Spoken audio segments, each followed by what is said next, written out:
Welcome back to our YouTube channel ExtGen English Hub. So today we are here with the second structure, that is a please plus first form of the verb plus object. इसका meaning क्या है?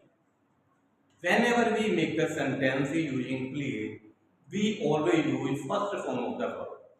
तो जब भी हम sentence बनाएंगे, वाक्य बनाएंगे इंग्लिश में, in writing or in speaking, so we will use first form of the verb in the sentence where we use please. So let me give some examples.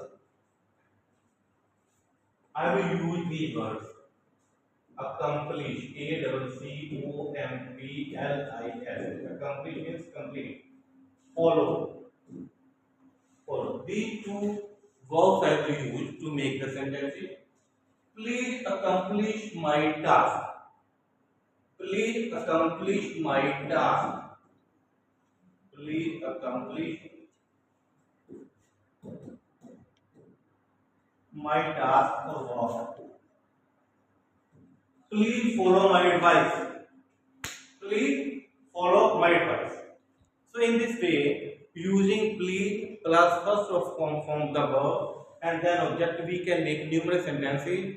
Like give me some more examples. Let me give. Please go there. Please help them. Please abide by the rules. So in this way, we can make numerous sentences using this expression. Please first form of the verb plus object. Please bring him to discuss an important matter. So whenever we have please, we will use only first form of the verb to make sentence. Thank you very much.